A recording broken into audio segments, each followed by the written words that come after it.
Good evening. Welcome to Truth Seekers. My name is Mike Fishkin, and seated to my left is Jay Saylor.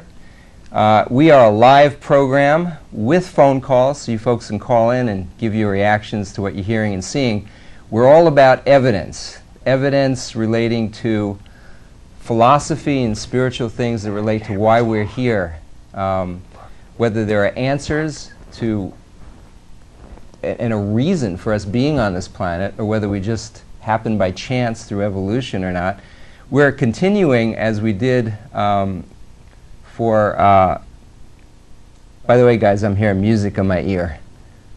And I don't know if, thank you. It is disconcerting hearing that music continuing in the ear. Were you hearing it also? Yes, I was. And as I was saying, we've shown a lot of film clips over the last year and a half on evolution versus intelligent design. We've talked about lots of scientists who have rejected the evolutionary viewpoint because they say the evidence doesn't hold up to it. It favors and points to intelligent design.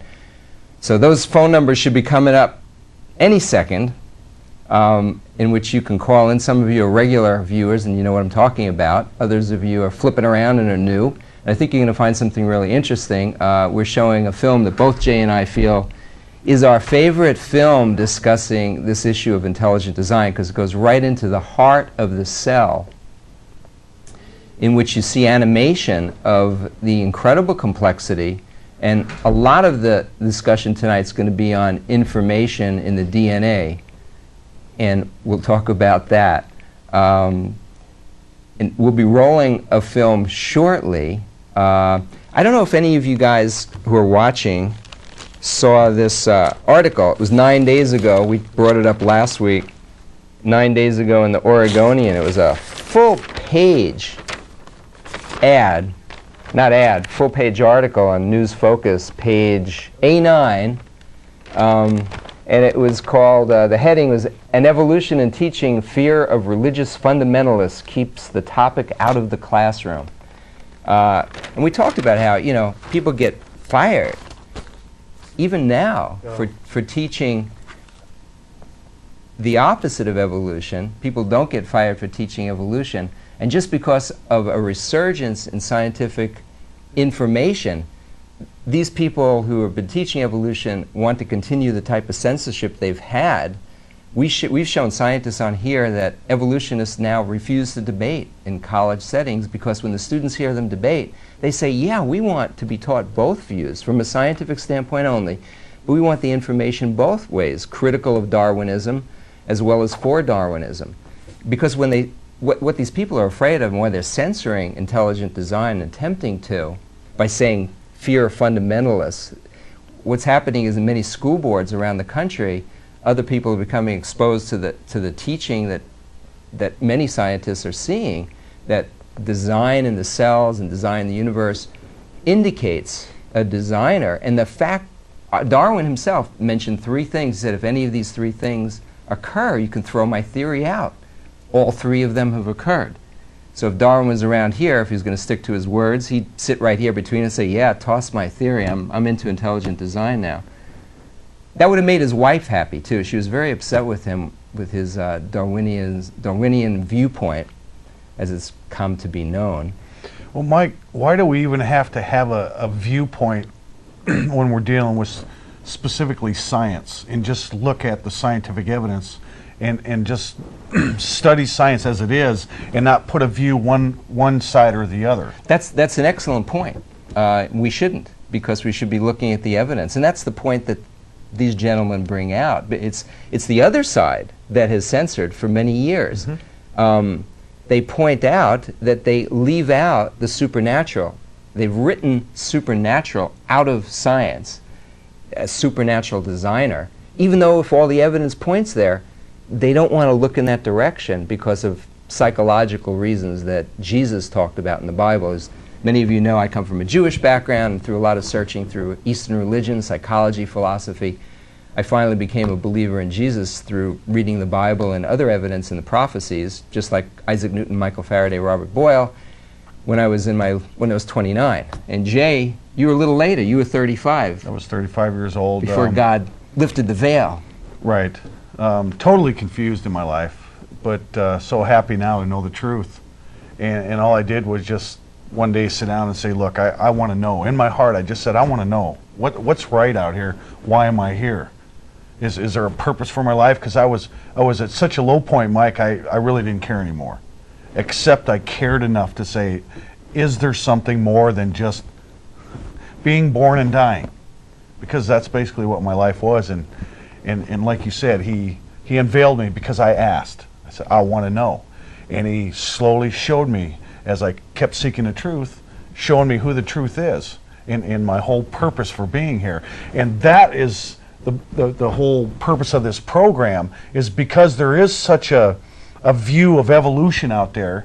We have such a passion to say, wait a minute, let's look at another view. And that is the view that we have, and you either have one view or the other. You either believe we evolved from nothing or we're created from nothing. Pretty much. Some people try and force the two together, and we can talk about that. Right, but basically it boils down to those two views, and so we're the opposing view of evolution. Now, if you're interested in truth, and especially scientific evidence, this is the program for you, and I encourage you to stay tuned and watch these next two clips, because as Mike shared at the very beginning, this is the most compelling evidence we have ever seen. And it's going to cause you to really ask yourself, where did this come from? And we're talking about the living cell and the complexity of it.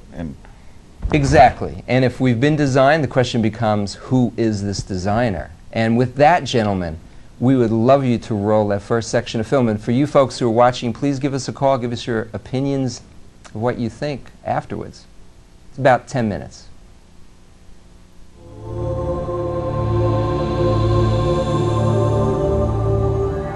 It's an enormous problem how you could get together in one tiny submicroscopic volume of the primitive ocean all of the hundreds of different molecular components you would need in order for a self-replicating cycle to be established. And so my doubts about whether amino acids could order themselves into meaningful biological sequences on their own without pre-existing genetic material being present just reached, I guess for me, the intellectual breaking point sometime near the end of the decade of the 70s. As Kenyon reevaluated his theory, new biochemical discoveries further weakened his conviction that amino acids could have organized themselves into proteins. The more I conducted my own studies, including a period of time at NASA Ames Research Center, the more it became apparent that there were multiple difficulties with the chemical evolution account. And further experimental work showed that amino acids do not have the ability to order themselves into any biologically meaningful sequences. Faced with mounting difficulties in his own theory and a growing body of scientific data about the importance of DNA, Kenyon was forced to confront the absolute necessity of genetic information. The more I thought about the alternative that was being presented in the criticism and the enormous problem that all of us who worked on this field had neglected to address, the problem of the origin of genetic information itself, then I really had to reassess my whole position regarding origins. For Dean Kenyon, a new question became the focus of his search for life's origin. What was the source of the biological information in DNA? If one could get at the origin of the messages, the encoded messages within the living machinery, then you would really be on to something far more intellectually satisfying than this chemical evolution theory. Yet Kenyon realized that he faced a narrowing set of options. By the 1970s, most researchers had rejected the idea that the information necessary to build the first cell originated by chance alone.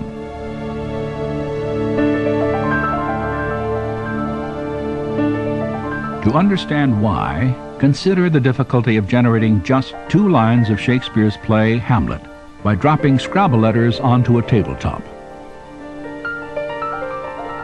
then considered that the specific genetic instructions required to build the proteins in even the simplest one-celled organism would fill hundreds of pages of printed text. Of course, serious origin of life biologists did not believe that life had arisen by chance alone. Instead, they envisioned natural selection acting on random variations among chemicals to produce the first life. But there was a problem with this proposal. By definition, natural selection could not have functioned before the existence of the first living cell, for it can only act upon organisms capable of replicating themselves, cells equipped with DNA that pass on their genetic changes to future generations. Without DNA, there is no self-replication. But without self-replication, there is no natural selection. So you can't use natural selection to explain the origin of DNA without assuming the existence of the very thing you're trying to explain. Chance, natural selection, and his own theory of self-organization had all failed to explain the origin of genetic information. Now Kenyon saw only one alternative. We have not the slightest chance of a chemical evolutionary origin for even the simplest of cells. So the concept of the intelligent design of life was immensely attractive to me and made a great deal of sense, as it very closely matched the multiple discoveries in molecular biology. In the years since Kenyon's rejection of chemical evolution, science has revealed the details of an entire system of information processing that bears the hallmarks of intelligent design.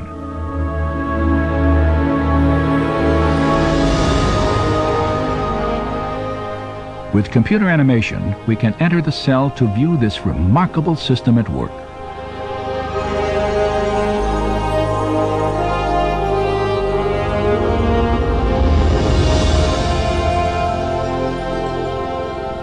After entering the heart of the cell, we see the tightly wound strands of DNA, storehouses for the instructions necessary to build every protein in an organism.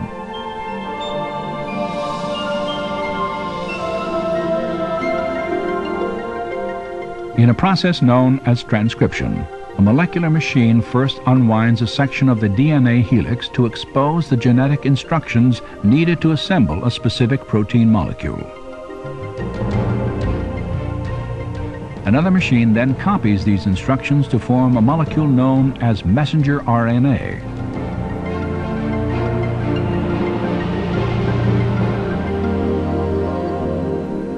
When transcription is complete, the slender RNA strand carries the genetic information through the nuclear pore complex, the gatekeeper for traffic in and out of the cell nucleus.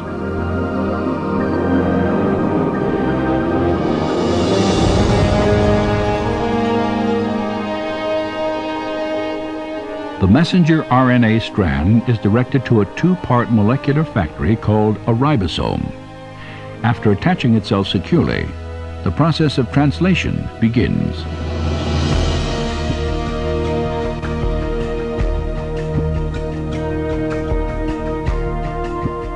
Inside the ribosome, a molecular assembly line builds a specifically sequenced chain of amino acids. These amino acids are transported from other parts of the cell and then linked into chains often hundreds of units long. Their sequential arrangement determines the type of protein manufactured.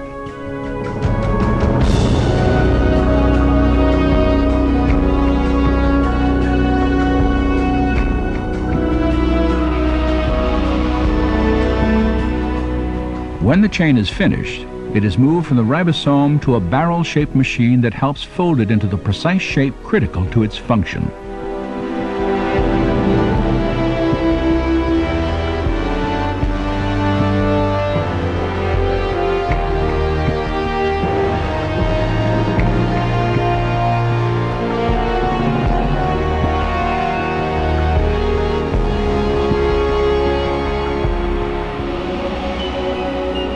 After the chain is folded into a protein, it is then released and shepherded by another molecular machine to the exact location where it is needed.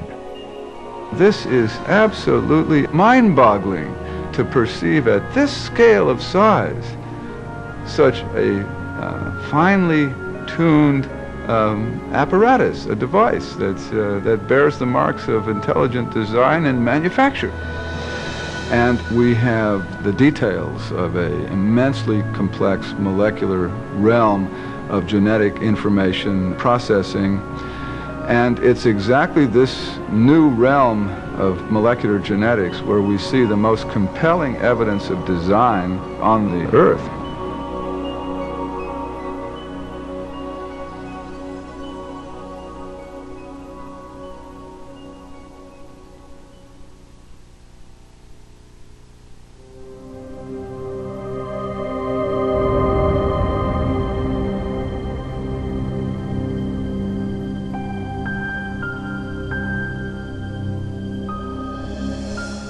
When I look at molecular machines or the incredibly complex process by which cells divide, I want to ask, is it possible that these things had an intelligence behind them, that there was a plan or a purpose to this structure? Science ought to be a search for the truth about the world. Now, we shouldn't prejudge what might be true. We shouldn't say, I don't like that explanation, so I'm going to put it to one side. Rather, when we come to a puzzle in nature, we ought to bring to that puzzle every possible cause that might explain it. One of the problems I have with evolutionary theory is it artificially rules out a kind of cause even before the evidence has a chance to speak. And the cause that's ruled out is intelligence. Since the late 19th century, since the time of Darwin, in fact, in part because of Darwin's writing in The Origin of Species, scientists came to accept a convention, a definition of science that excluded. Welcome back to Truth Seekers. That is an amazing sequence of film, isn't it, Jay? To watch the transformation in Dr. Kenyon alone, Mike, and of course, we caught a glimpse of it in the very beginning. He wrote Biochemical Predestination. He was a true blue evolutionist. He was raised in it. He believed in it. He embraced it. And then for him to come into the truth, he called it mind-boggling. Just totally, you could see the countenance on him in embracing this intelligent designer. And so, and you have to, as he said, you know, look at it. We're talking, Mike, to give an example of the complexity here, as I explained last week, a bacterial cell, one bacterial cell, 4 billion of them fit in a thimble. 4 billion. And what we were looking at was one cell. So to try to grasp and think about the complexity of all those molecular machines that are coded, that have to work. You know, when that strand of RNA went into that ribosome, and that ribosome knew how to fold it into the protein, the exact protein for the part of the machine it needed to work on, Mike. And that's just, we just covered a tip of the iceberg. Yeah, the 4 billion that you were talking about of cells, these are one-cell creatures. The average ones have about 1,000 unique molecular machines within the cell. Now, there are thousands of copies of each of those 1,000 unique machines in the cell in general. And he's talking about in a thimbleful, you have 4 billion of those, each of which has thousands of molecular machines that are complex beyond the space shuttle. And so to think that that happened by chance, that type of complexity, and of course they get into the DNA, RNA, which is a code, and they're going to talk more about that in the next segment, the likelihood, or rather unlikelihood, of course, of getting a code like that written by chance. Well, Mike, in this information-rich system, my question is, what was the source of the genetic information, the origin of the genetic information? Where did it come from? It's already there. Where did this complex genetic information come from? And that's, you know, that's a question that's important to all of us, because that really is the crux of who we are and the design that's in us and a reason for being. And if we can seek that out, even, Mike, and want an answer to that, then that might lead those who are doubting out there or who are seeking, and it might lead them to just sit down and say, look, you know what? This is too complex to come from nothing. I want to know the truth, which I did 12, 13 years ago. I just wanted to know, and I can sit here today and share with you that we've been designed. Here's our proof. There's no greater proof out there, Mike, than what we're looking at today. And so hopefully that will encourage you to say, you know what?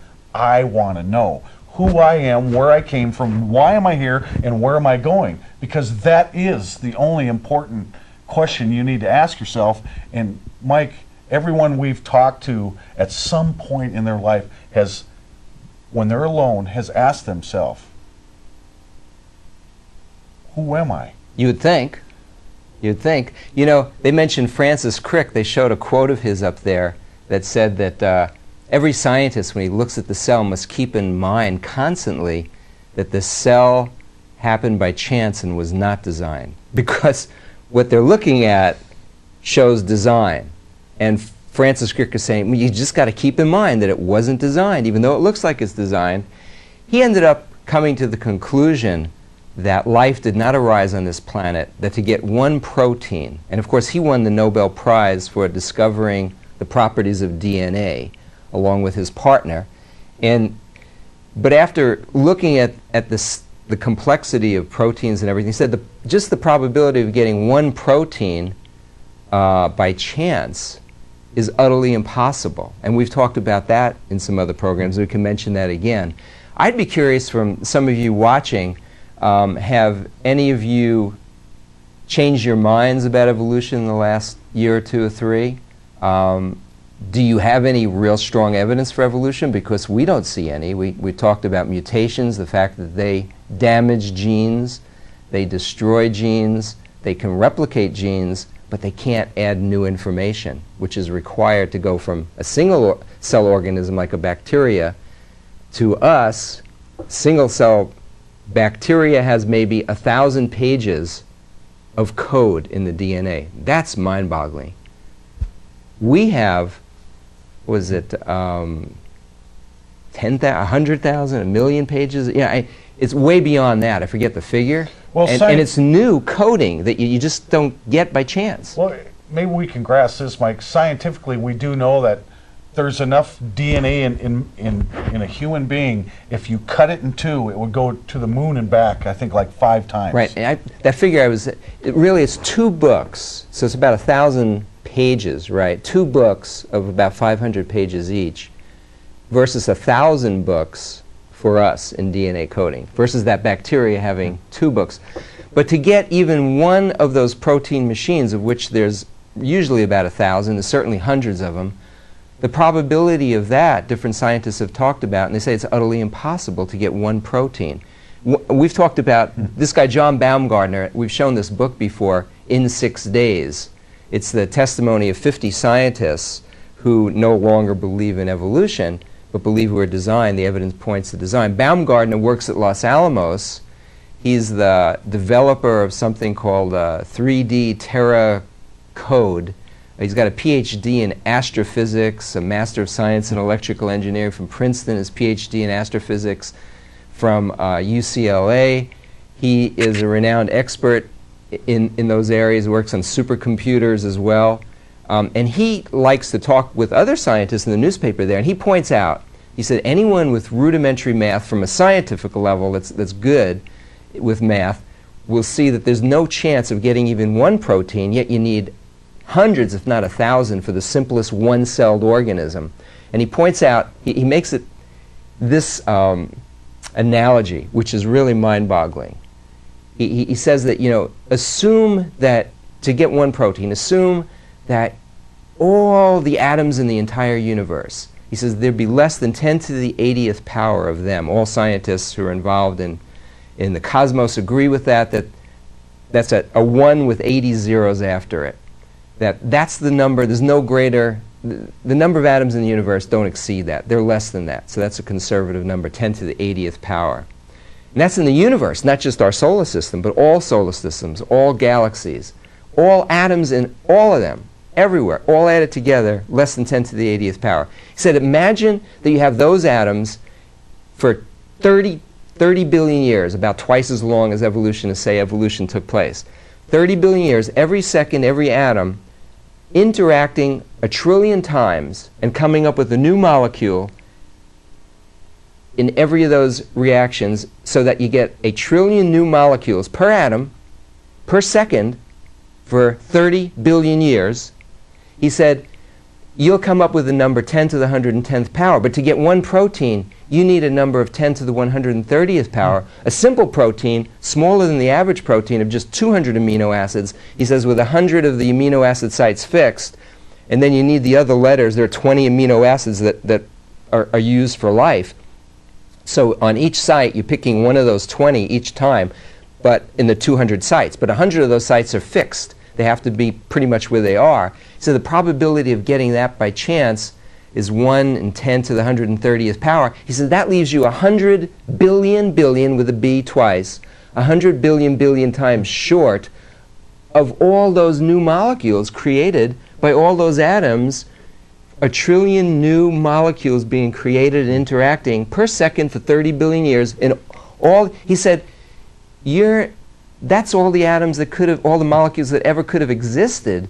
And by chance, you can't even come up with one protein, let alone the hundreds of different proteins. Then they've got to be folded in a precise way. Not only do you need them, they have to be folded in a precise way for them to work. And it goes on. I'm smiling so much, Mike, because I'm just, my thought is, what's easier to believe, in the complexity of that coming from nothing, or in God created the heavens and the earth? Really, I mean, which one is the blind faith here?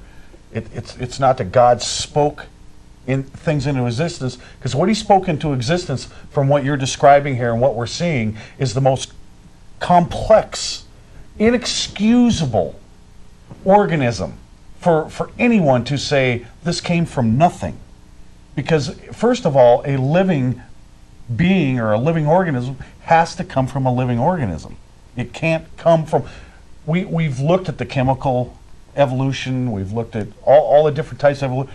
Where did this living organism come from? Yeah, Louis Pasteur, of course, said that life must come from life. He proved it in the laboratory, Pasteur. One of the basic principles of science is the law of causality, which says that no effect can be greater than its cause, either greater quantitatively or qualitatively. And therefore, if you have a complexity of a cell like that, or the complexity of all of us here in the studio, or all of you watching on TV, the cause that made you come into a being has to be greater qualitatively and quantitatively than you and me. That's a great intelligence that's greater than any human being on the planet. And that's a basic principle of science. You know, intelligent design fits all the scientific parameters. It fits the second law of thermodynamics, the first law of thermodynamics, but evolution does not fit any of them, and it was just said, it fits the law of causality. So just what you're saying, life has to create life from everything we've seen. Life has to come from life, not...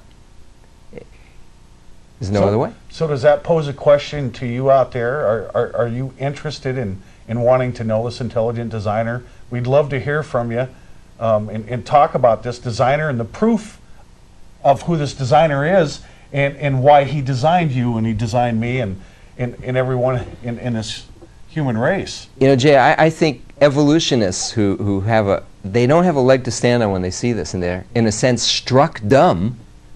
You know, they don't have anything to say to counter this evidence. Yeah, and we've shared before that OPB has refused to air this particular film clip. I'm wondering why the high school sciences or even the junior high science classes couldn't find time or to show this to their students. And just get the reaction of their students and the questions that they must have in saying, teacher, explain this to us. Well, you can't show it because the educational establishment says we can't do anything to say that evolution might not be true. And I really believe the reasoning there is a psychological, philosophical thing that Jesus spoke about. He said that people are not going to want the designer, him, No. for two basic reasons. And we've talked about those reasons a lot. Yeah, all the time. One is sin, and the other one is worrying about what everyone else is going to think. Yeah, Jesus said, is John 5:44, his quote on peer pressure, whatever else is going to think. He said, "How can you believe," in quotations, "in me," it's clear, he's speaking about himself, "how can you believe in me, you who receive honor one from another, but receive not the honor that comes from God only?" And a lot of these people do not want to have a God over them, and they don't want to be thought of as foolish, and so they hire people that believe the same things that they believe in. Although, in this article, Jay, this article, if you happen to read this in the Oregonian, they're a little perplexed because they say that a third of the biology teachers out there now believe in creationism or intelligent design, whereas in Japan, 96% of the people accept evolution. Who knows? It must be close to 100% of the teachers, for sure. Probably 99%. But here, 33% reject evolution outright and talk about a designer and creation. In America, where all the scientific boundaries are pushed and most of the main developments in science come out of America, why is America the country lagging behind? They say in this article here that 80% of the people in Europe believe in evolution. What's gone wrong with America? Well, America's been free to explore truth and has come to see that the cell and other things are way beyond complexity available for evolution to come up with. Well, Mike, you just shared with them John 5:44 on the peer pressure. And here's the other reason, and I want to read it directly from his word because I don't want to misquote this And when you designer. do, let's go, right after that, we're going to go to the next film clip and see some more about this information code that we're talking about that leads to this complexity. But go ahead, Jay. The biggest reason people don't want this designer or believe in this designer is because of sin. They don't want to give up sin. And let me read exactly what Jesus himself said. "And this is the condemnation, that the light has come into the world, and men love darkness rather than light because their deeds were evil.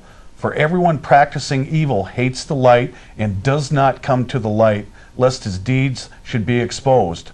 But he who does the truth comes to the light, that his deeds may be clearly seen, that they have been done in God." They don't want to give up sin, Mike. That's why they refuse to embrace this truth, because they don't want to give up sin. They like being their own God. They like... Didn't we? Well, of course we did. Didn't we like running around doing whatever we wanted to do? And who would look at Jesus if he says, you can't do this, you can't do that? And we wanted to do it. Right. But that was the lie that was told us, and we were deceived all them years. And we refused to embrace that because really deep down we wanted to not be accountable to anyone. That's right. We wanted to be able to be our own God, do our own thing. Okay? So now once we came into the light and were delivered and atoned for of all that deception, now we walk in the liberty of this designer, and it's awesome, Mike. It is. And we've got a phone call. I'm Mike. This is Jay. What's your first name? My name is Bill. Hi, Bill. How's it going, guys? Hey, Bill. I'm glad you called. How are you? I love the cell graphics. Those were fantastic. Isn't that great? I've really been reading a lot about cells and everything. My question is, do you think that perhaps what people are afraid of with the creationist design in schools is that the religious right or the religious movement won't stop there, and they will continue to push their specific religion, be it Protestant or Catholic, right, and they would want that. And in fact, they are charged by the teachings in a lot of religions that their job is to try to push the agenda. Mm-hmm. So do you see the resistance to the teaching of the intelligent design? I have no problem with that, as putting that out there as a theory in school. I think we should have an open discussion about all this stuff. I think it's fantastic. Right. It's fascinating. Mm-hmm. But I just worry that once they have that, they'll say, well, it has to be Jesus. It has to be, and then they'll bring in, well, the prophecies prove it, and then we'll get into the whole other unscientific area again. If you just want to put a scientific theory like the intelligent design, you've made a fantastic case for that tonight. That's an awesome question. And for you folks who are watching, we've gotten to know Bill over the air, but Bill, you're not a Christian like we. I'm in the dark. Okay. I'm amazed, though. I'm in awe of the whole situation that we are in. But you're a truth seeker, aren't you, Bill? I would say that. Let's answer Bill's first question, though, about the concern that religion would be brought into the school system. Let's just teach science in science classes, and there shouldn't be a fear that the leprechauns are going to be brought in and the woojoo-boojos are going to be brought in, and let's just stick to science, Bill. I think, if you just think about it, it's a censorship to not show what scientists are discovering, that a third of the biology teachers out there in America believe in creation and design. They're not even allowed to talk about it, yet the evidence shows it clearly to them and to us. That's censorship, and education should be about searching for the truth wherever the evidence leads you. And let's just discuss the evidence scientifically and leave religion out of it. There's enough of us out there who can get that message to other people who are seeking that we think Jesus is that designer, not any other designer, not Buddha, not Krishna, not anybody else. And we can meet those people outside of public school system. Well, yeah, if everyone felt that way, it would be great. But I have a feeling that the agenda is more to teach, well, like the Ten Commandments. They want them in schools, and that represents a specific religion. And to me, that's a danger sign. And they asked President Bush, what does he want to see in Iraq? And he said, well, we need the separation of church and state over there, because he knows in another country that's a bad idea. But we also think it's a bad idea here in America. And once you give the open door to the idea of religion in schools, next thing you know, I just want to see the ultimate respect paid for whatever your beliefs are. In fact, I was discouraged last week when you said the Catholics were off the wall. I believe that was a quote from your show last week. Once you start talking about that, next thing you know, it's like Sunnis and Shiites and, Northern Ireland. We have to keep it on a very... These are matters of the heart here, faith. Right. You have to keep it on a very high level of respect for Catholics or whatever. Well, I have respect. Jay comes from a Catholic tradition. We have respect for the people.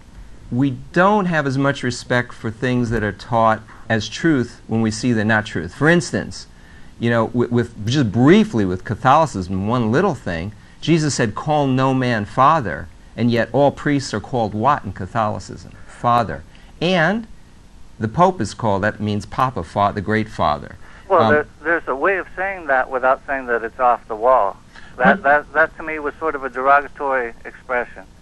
Well, I believe that institution, I'm not going to back down too much on this, Bill, even though you'd like me to. The Inquisition was kind of a nasty thing to go through for some people, being stretched until all your bones ripped apart. That went on for hundreds of years in the name of Jesus Christ under the auspices of the Roman Catholic Church and under 80 different popes. There's a lot of explaining there. The Roman Catholic Church, just briefly, has changed the gospel in their Vatican II document states that Mary continues to bring us the eternal gifts of salvation. And they're real clear, it's not because she gave birth to Jesus the Savior, it's because she needs to be prayed to and gone to so that out of the lake of rewards, she can give you what's necessary for salvation. That is a different gospel, and I believe. Now, I'm going to have to stand before God with this, Bill. Well, I understand, but I mean, you can see my worry that once you get into that intelligent design, and then some kid says, well, how did that happen in the class? And then the other one says, well, my parents are Sunni and yours are Northern Irish, and, next thing you know, everyone's out in the recess yard in a jihad. No, Jesus said, the Bible says, come, let us reason together. That's what separates the Bible from these other religions. You don't believe Catholics and Protestants have been battling in Northern Ireland for quite a Well, while? what would you do? In the name of Jesus, by What the would way? you do if Catholics were wiping out all of your friends and neighbors, which they did to the Waldensians, the Huguenots? They killed millions and millions of people in the name of Christ. And that's the way they propagated religion in the Americas with the Incas and Aztecs. They forced them to convert, just like Islam in their history is forced conversion, unlike true Christianity. See, if you want to call yourself a Christian, you should do what Jesus said. And Jesus said, let us reason, preach the gospel, and do to others as you'd have them do to you. Well, it's a sweet sentiment, but here in the real world, we have the Crusades, we have the Sunnis and the Shiites battling. Everywhere you look, there's a difference, and you guys are talking about the Catholics being off the wall. I could see that escalating, someone calling in and saying, well, we are reasoning. We believe that's off the wall, and that's dialogue, and we'll lovingly say that we believe that's off the wall, and let's dialogue. We're not going to pick up a gun or anything. I just think the science part of it would be very hard to just corral that and just say, well, what would you say about presenting the theory that aliens had introduced the intelligent design here on Earth? Would that be a part of the curriculum of the schools? Well, Bill, why can't we just look at science for what it is and leave it at that? Well, that is as likely a possibility as, or at least it's a viable option. Right, because true science is observable. So let's observe whatever project we want to put out there. Let's observe it. What does the cosmos show us? What does strata show us?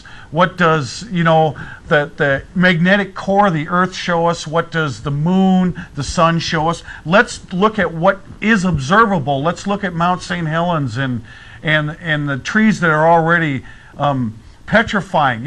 What does that evidence show us? And let's just leave it at that. Can we do that? Oh yeah, I've learned a lot watching your show, and also following up, going to websites and reading about the cells, and it is amazing what they do. They're miniature computers. I mean, very small computers, but just incredibly complicated computers, and it is a matter of great. Well, the scientist that you had on tonight in the clip. You admit that he says he was wrong before. Mm-hmm. Maybe he's wrong now. I mean, it still is wide open. That's all I'm saying. He's definitely embracing intelligent design. So you either embrace evolution or intelligent design.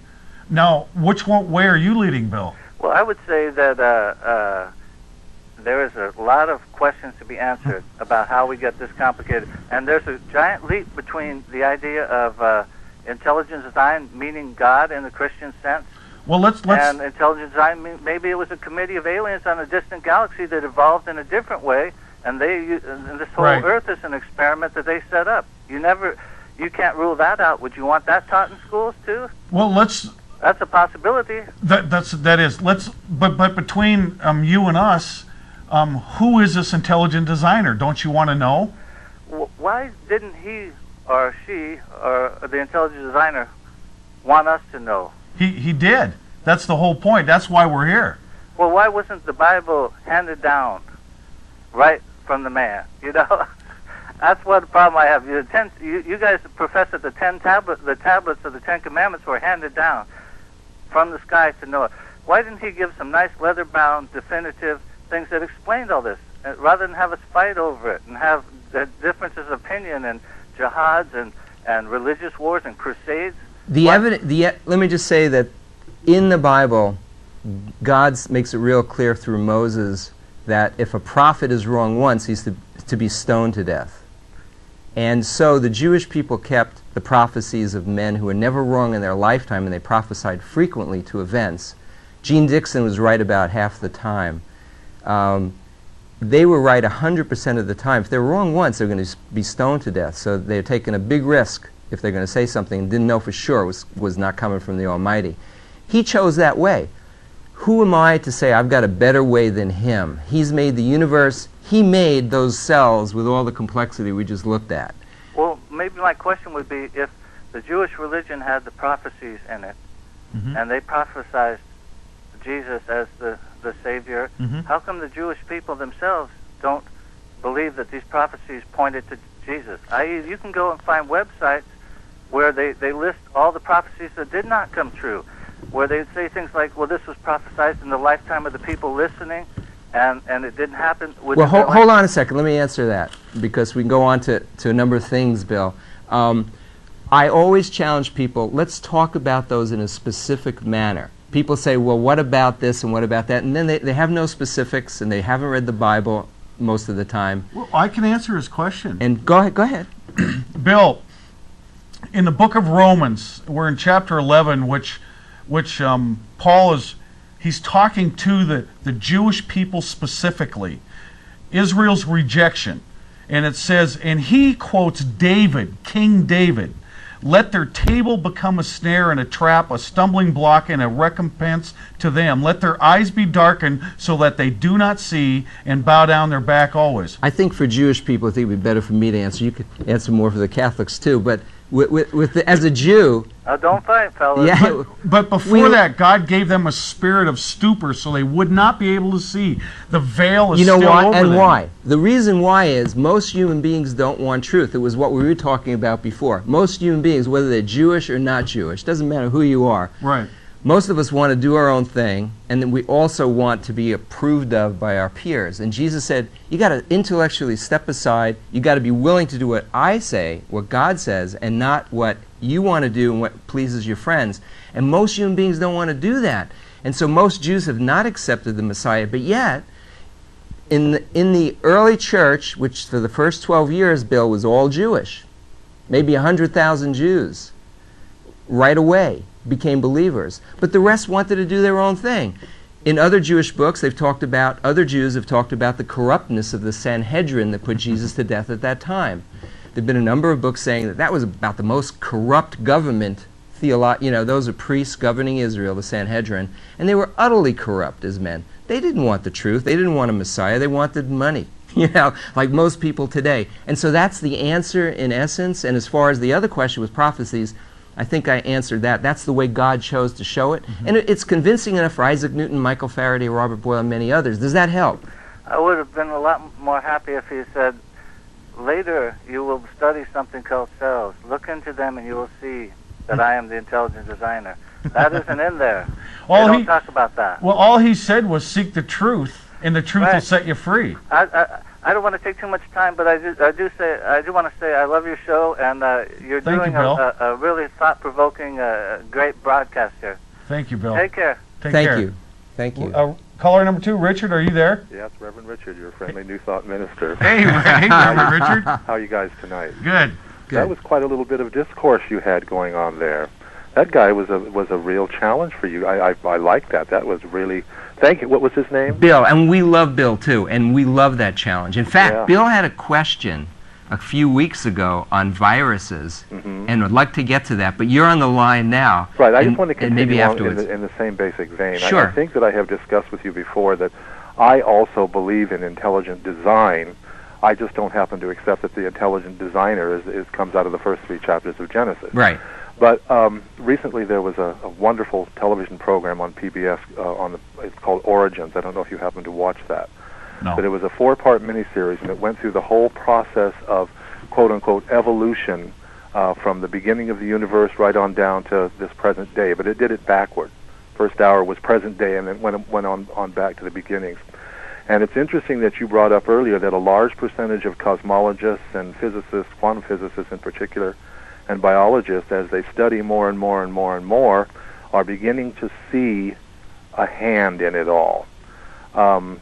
They now believe that the universe is designed for life, that it can happen anywhere in the cosmos, that it's not just on this one little dot right here, but anywhere in the cosmos, because the universe is warmly open to life.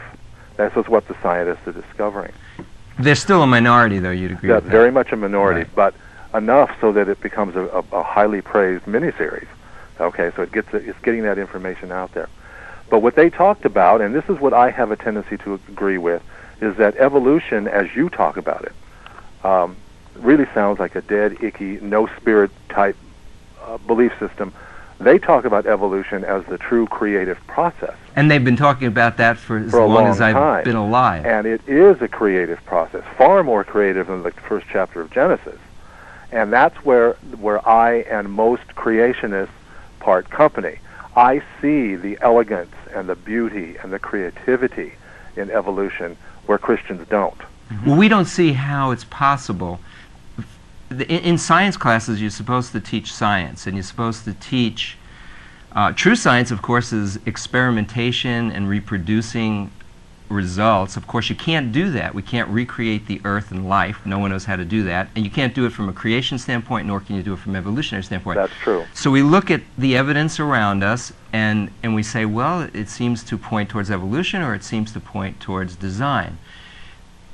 To me, it's so, the icky evolution, no meaning, that's where I'm at. Because when I look at the complexity, and I see that you've got a chicken and the egg problem, like for the first cell and other cells that start any life, you need the DNA to be unraveled, but you need that unraveling machine that has to be coded for by the DNA to make that unraveling machine, which is an incredible machine. And we point out, if you were watching at the beginning of the program, but I mentioned John Baumgarten, who's a PhD in physics and astrophysics from UCLA at Los Alamos, and he argues this stuff with guys at Los Alamos in the newspaper there, and there are many who support him, but the majority probably don't. They're evolutionists.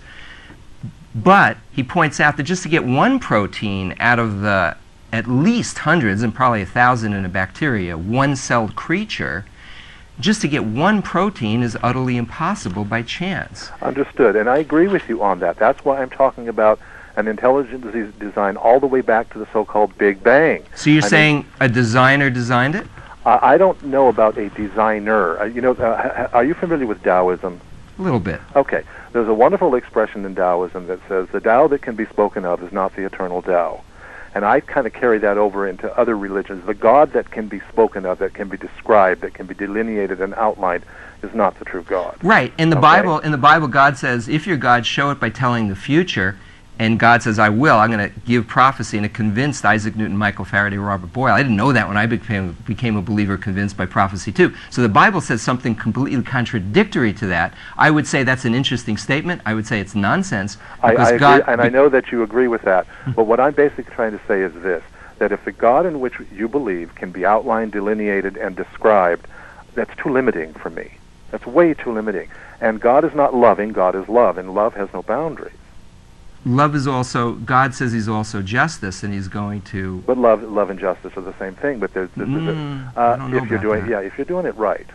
Okay, love just doesn't Maybe stand you up. know more about Love isn't wishy-washy. Love is compassion. Compassion simply says, help where you can and do no harm. But he's sending people to hell from a biblical standpoint, which you nonsense. don't believe in. No, not at all. Right, but Jesus talked about it. What do you say about Jesus? He spoke of it only metaphorically and euphemistically. There's no such thing as hell. You guys got to grow up from that. At any rate, I don't want to get into that. I don't really want to get into that because we differ on that. But I want to just be quickly, and I don't want to take up any more of your time, just get onto the subject that you were talking about. The Catholics, up until the time of the Protestant Reformation, were so cruel and mean, and inquisitions and all that kind of stuff. Well, the Protestants did the same thing. They were killing and hurting people all over Europe up until the time of the founding of the United States. And it was the Protestant Church in all of its formats, Presbyterian, Episcopalian, Methodist, everything, that supported slavery in the United States. It was the church that wanted to keep slavery in place. I think you have your facts backward. No. There's a gentleman in England who was a Christian, a well-known Christian in Parliament, and he's the one who pushed for many years and got slavery abolished there. George Washington said he hated slavery, grew up with it. Many of his slaves wanted to stay with him and everything like that. I really do think, if you study your history, that you've been fed some erroneous information by the liberal establishment, Reverend Richard. Led the abolitionist movement, church people. But the standing policies of the bigger churches, the Church of England, the Episcopalian Church in the United States, the Methodists, the Presbyterians, they all were in support of slavery because all of their membership were the slave owners, the big wealthy plantation people. Richard, you know we're not into any isms, right? Right. To us, religion is man going to God on man's terms. That's what religion is to us. Oh, okay. I'll grant you that. And we're in about like you. You know, you're religious because you got God on your terms. And what separates us is we go to God on His terms. And that's where the separation is. We're into that relationship with this intelligent designer, not on our terms, but on his terms. And he paid that penalty, therefore setting us free. And that's what's so great, and that's the hope that we have, Richard, knowing where we're going when we die. We know. Let me say something to Richard, too. You still there, Richard? Yeah. Okay, great. And Africans were trading each other as slaves way before the whites entered into that. You're aware of that? I know that. Okay. Slavery is a blight on mankind. We're all the same. Human beings are the same, and we all have propensity to the same type of sin, no matter where we come from and what color our skin is. Yeah, but you wouldn't be saying that if this was 1805 instead of 2005. Maybe, I don't know what I'd be saying You in would have been 1805. saying, oh, no. That's crazy. Here I am. Let's talk about now. I don't know what I'd say. Neither would you know what you'd say. Is 1405 or 1205 or 2? You know, who cares? One last comment, and then you guys can Yes, close sir. out your show. And that is to be sure and understand that the book that you have in front of you is as man-made as anything else. And for you to believe that it is the ultimate revealed Word of God is perfectly fine. But we don't. And you know, I think it's wonderful, and I'm glad you closed on that note. It's wonderful we're in a free country, and I believe with all my heart that you have the right to reject that book as being God's Word. If it's true, you'll have to live with that for eternity, separated from God according to Jesus. In that place you don't believe in, which I hate to talk about too, but he talks about it and he knows more than I do. And he's proven it by fulfilled prophecy. And we're in a free country, and it's great. And I only want to dialogue with those people who are interested in seeking truth. I don't want to play games with people who just want to play games and talk about it for to make points. Well, I don't believe you know. Richard. And no, I'm not saying that Richard does, but I'm Right. saying with others that do. I'm saying that it's a free country, and it's wonderful that we can dialogue about these kind of things in science and other things, the evidence in religion and prophecy and stuff like that. And Richard left on that note, and we only got a couple minutes left, Mike. So why is this true? We've talked about that over and over. The evidence of the infallibility of it and the accuracy of it through the Dead Sea Scrolls. I mean, we have the physical scientific evidence that this is word for word. So why not open it up and read it, since we know it's been proven that the translations over these thousands of years are the same translations as the original That's scribes. that's what the Dead Sea Scrolls show. Where people were just wondering if the Bible we have today is the same that was in Jesus' time. We know that for a fact now through the Dead Sea Scrolls, and they've got copies of the entire book of Isaiah many times and sections of all the other Bibles. So wouldn't that books. be worth just opening Except it up Esther. then to check it out? Well, you know, I know the answer to that and agree with you is, of course, yes. But Yeah, and that's our encouragement to, Yeah. to those that are seeking and read the New truth. Testament if you're a seeker first, because Jesus explains it all. Don't get caught up in the Deuteronomy begats and begots. Read it sometime, but read the New Testament first, and then you'll see the prophecies to Jesus unfold in the Old Testament. It's pretty miraculous, pretty amazing. Jesus himself quotes the prophets. You know, your fathers. He's always talking to them as about their fathers, the prophets. Look at them and look what they said, and look what's going on right here. And he said, fools and slow of heart to believe all that the Messiah had to go through and suffer. He said he had to come and die for our sins because only he who is perfect could take away our Good sins. night, everybody. Without us having to pay for it.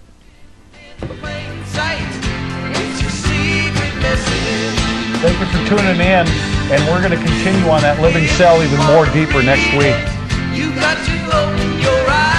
It's the most compelling evidence you'll ever see. Invite your friends and check it out. At least check out the scientific evidence and then go from there. Thank you, everybody.